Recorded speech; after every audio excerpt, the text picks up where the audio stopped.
বাংলা সাহিত্য চর্চা কেন্দ্রের পক্ষ থেকে সকল শিক্ষার্থীকে জানাই আমার আন্তরিক অভিনন্দন। আমরা যারা মোটামুটি এই পড়াশোনার লাইনে আছি তারা প্রত্যেকেই জেনে গেছি যে এসএসসি পরীক্ষার একটা বিজ্ঞপ্তি দিয়েছে। দীর্ঘদিন পরে এসএসসি পরীক্ষা হতে চলেছে, তার জন্য প্রস্তুতি কিন্তু জোর কদমে নিতে হবে, কোনো ফাঁকফোকর রাখা চলবে না। তো আজকে আমি যে বিষয়টা নিয়ে হাজির হয়েছি সেটা হচ্ছে ক্লাস 9-10-এর জন্য, অর্থাৎ 9-10-এর যে এসএসসি সিলেবাসটা রয়েছে সেখানে সাহিত্যের ইতিহাসে প্রথমে রয়েছে চর্যাপদ। তো আমি সেই চর্যাপদের খুঁটিনাটি বিষয় নিয়ে একটু আলোচনা করব, কিভাবে প্রশ্ন হতে পারে বা কোন কোন বিষয়গুলো আমরা জোর দেব সেইগুলোকে নিয়ে আমি একটু আলোচনা করব। এবং তার আগে বলে দিই যে আমাদের নতুন এসএসসি ব্যাচ শুরু হয়েছে, আজ থেকে তার ক্লাস শুরু হচ্ছে। যদি কেউ ক্লাস করতে আগ্রহী হন তাহলে অবশ্যই আমাদের যে হোয়াটসঅ্যাপ নাম্বার দেওয়া আছে সেটার সঙ্গে যোগাযোগ করুন। আমি আরেকবার সেই হোয়াটসঅ্যাপ নাম্বারটা বলে দিচ্ছি, 7584934419। তো চর্যাগীতি আমরা প্রত্যেকে জানি যে চর্যাগীতি আবিষ্কার করেছিলেন হরপ্রসাদ শাস্ত্রী।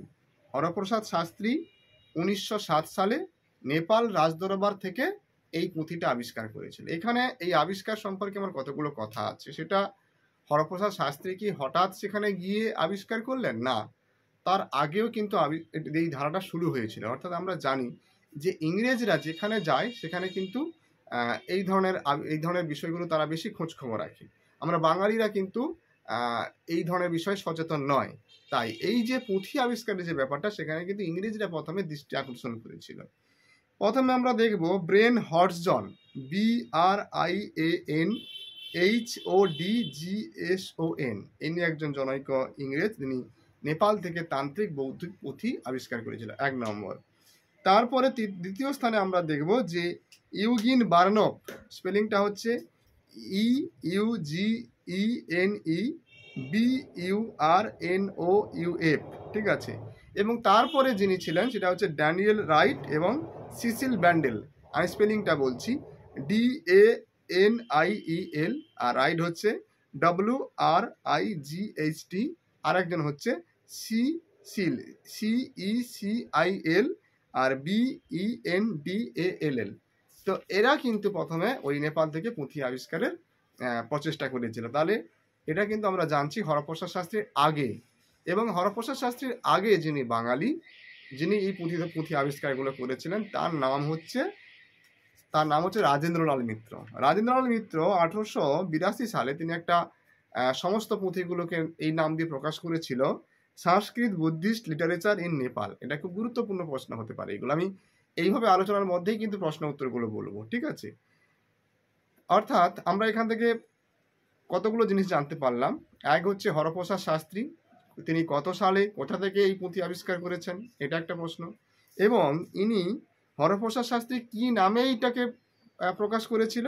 না, 1000 বছরের পুরানো বাংলা ভাষার বৌদ্ধ গান ও দোহা নামে।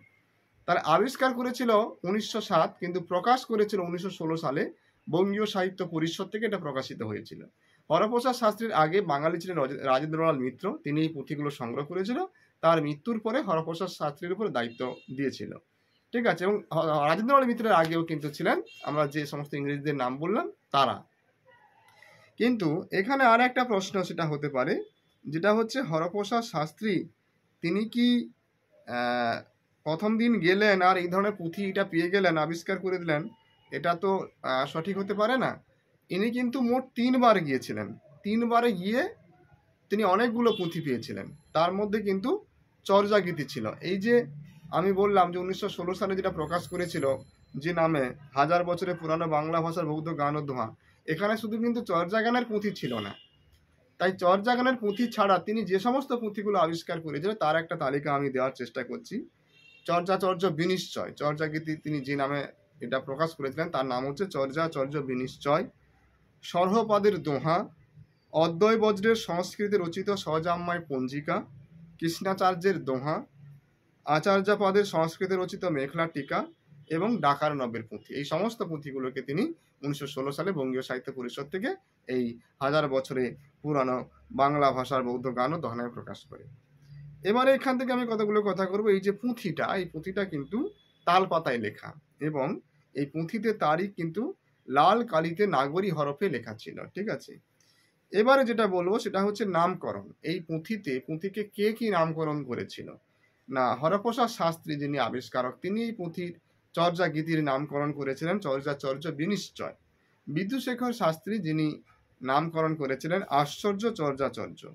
প্রবোধচন্দ্র বাগচি তিনি দিয়েছিলেন চর্যাচর্য বিনিশ্চয়। আর সুনীতি কুমার চট্টোপাধ্যায় তিনি নাম দিয়েছিলেন চর্যাগীতি কোষবৃত্তি। অর্থাৎ কে কি নামকরণ করেছিল এটাও কিন্তু গুরুত্বপূর্ণ।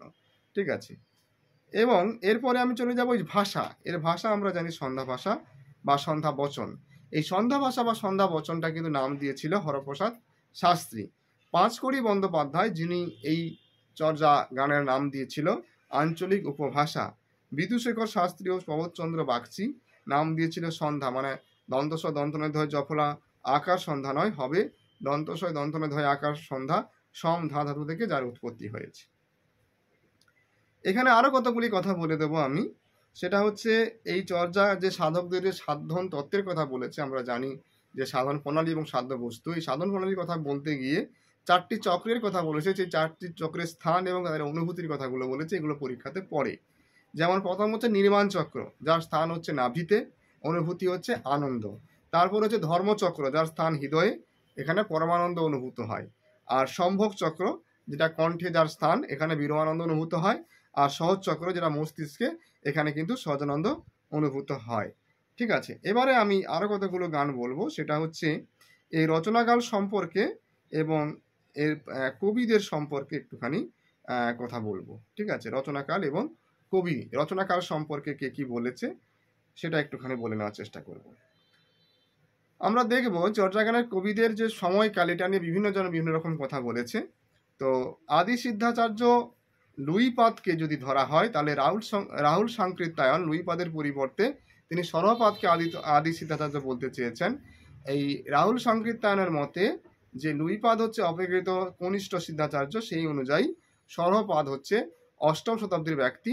তাই রাহুল সাংকৃত্যায়ন মনে করেন যে চর্যা গানগুলো অষ্টম থেকে দ্বাদশ শতাব্দীর মধ্যে রচিত। এটা রাহুল সাংকৃত্যায়ন মনে করেছে। ডক্টর মোহাম্মদ শহীদুল্লাহ তিনি কি মনে করেছেন যে ভুসুকি এবং কান্ডুপাতকে ধরে তিনি খ্রিস্টীয় অষ্টম শতাব্দীর মধ্যে অন্তর্ভুক্ত করেছেন, এবং অন্তর্ভুক্ত করে তিনি বলেছেন যে চর্যার আনুমানিক রচনাকাল ইনিও বলেছেন অষ্টম থেকে দ্বাদশ শতাব্দীর মধ্যে। প্রবোধচন্দ্র বাগচি মনে করেছেন যে দশম থেকে দ্বাদশ শতাব্দীর মধ্যে এই চর্যা গানগুলো রচিত হয়েছিল। এবারে আমি এর যে গানের কথা বলি, গান সম্পর্কে মোট আমরা দেখব যে 46টি গান পাওয়া গেছে, 46টি ঘন্টা গান, একটা অর্ধেক গান পাওয়া গেছে। এবং এখানে কবিদের যে 23 জন কবির কিন্তু পরিচয় পাওয়া গেছে। আমরা জানি যে 24 জন কবি, কিন্তু পুঁথিতে পাওয়া গেছে 23 জন কবি এবং 46টা গান পাওয়া গেছে। এবং আদি কবি হিসেবে বলা হয়েছে লুইপা মোট দুটো গান লিখেছে, একটা 1 নম্বর আর 29 নম্বর গান। আর সবচেয়ে বেশি সংখ্যক গান লিখেছে কান্নুপা কোথাও কোথাও আছে কান্নু, কানহিলা এই ধরনের, তিনি লিখেছেন মোট 13টি গান লিখেছে। ঠিক আছে, এছাড়া 13টি গান লিখেছেন কান্নুপা। দ্বিতীয় স্থানে রয়েছে গান রচয়িতার দিক দিয়ে, সেটা হচ্ছে ভুসুকুপা হচ্ছে 8টি গান লিখেছে, এবং লুইপা 2টো লিখেছে, কুকুরিপা 3টে লিখেছে। অনেকে এই কুকুরিপাকে মহিলা কবি বলা হয়, প্রথম বাংলা সাহিত্যের মহিলা কবি হিসেবে কুকুরিপাকে বলা হয়। ঠিক আছে, তো এখান থেকে এই হচ্ছে মোটামুটি তথ্য, কিন্তু আরও কিছু তথ্য এখান থেকে আমি দিয়ে রাখার চেষ্টা করব। সেটা এর আগেও আমি আলোচনা করেছি। সেটা হচ্ছে কিছু কিছু গানে আমরা দেখব যে বিশেষ বিশেষ রূপকের ব্যাপার করা হয়েছে, সেগুলো কিন্তু গুরুত্বপূর্ণ। এবং তোমরা যদি মধ্যযুগের যে সাহিত্যের যে প্লেলিস্টটা রয়েছে সেখানে গেলে কিন্তু এই ভিডিও আলোচনাগুলো পেয়ে যাবে। আমি কয়েকটা বলছি, বিস্তারিত আমি পরবর্তীকালে আলোচনা করব। আর কিছু আমরা ওখানে আলোচনা করা যে তোমরা সেখানে পেয়ে যাবে। যেমন এখানে হচ্ছে বলে রাখি কয়েকটা,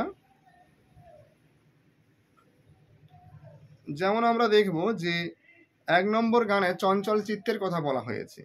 ঠিক আছে, তারপরে আমরা দেখব যে 4 নম্বর পদে সেখানে যৌন যোগাচারের কথা বলা হয়েছে। 6 নম্বর পদে হরিণীর মৃগয়া রূপকে চিত্তের যে অবস্থার কথা বর্ণিত হয়েছে। এবং 29 নম্বরে 21 নম্বরে চঞ্চল মুশিকের রূপকে অবিদ্যার কথা বলা হয়েছে। এবং 30 নম্বর গানে আমরা দেখব চন্দ্রোদয়ের রূপকে সদানন্দ লাভের কথা বলা হয়েছে। তারপরে আমরা দেখব 43 নম্বর গানে বনস্পতির রূপকে শূন্য সদানন্দের কথা বলা হয়েছে।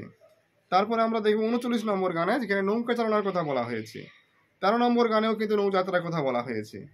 এবং 19 নম্বর গানে কিন্তু বিবাহ বরযাত্রা রূপকে মহাসুখের কথা বলা হয়েছে। ঠিক আছে। তারপরে আমরা দেখব যে 8 নম্বর গানেও কিন্তু সেখানে নৌচালনার কথা বলা হয়েছে। ঠিক আছে। তো আমি পরবর্তীকালে আরো কিছু বিষয় আছে, বিশেষ করে শ্রীকৃষ্ণ কীর্তন কাব্যের সঙ্গে চর্যা গানের মিল অমিল কোথায়, তার কি রাগ রয়েছে, এখানে কি রাগ রয়েছে, বা এদের সম্পর্কে কি কি মন্তব্য করেছে চর্যা গান সম্পর্কে, শ্রীকৃষ্ণ কীর্তন সম্পর্কে। শ্রীকৃষ্ণ কীর্তনের তথ্যর পাশাপাশি আমরা চর্যা গানের সঙ্গে তার সম্পর্ক কোথায়, মিল অমিল কোথায়, সেগুলো নিয়ে আলোচনা করব। এবং তাই বলবো, আমি পরপর সাহিত্যের ইতিহাস, তারপরে ব্যাকরণ নিয়েও আলোচনা করব। যারা এসএলএসটি পরীক্ষা দেবে তাদেরকে বলবো তোমরা কিন্তু আমাদের এই চ্যানেলটি সাবস্ক্রাইব করে রাখতে পারেন, কারণ অনেক আলোচনা কিন্তু আগামী দিনে আসতে চলেছে।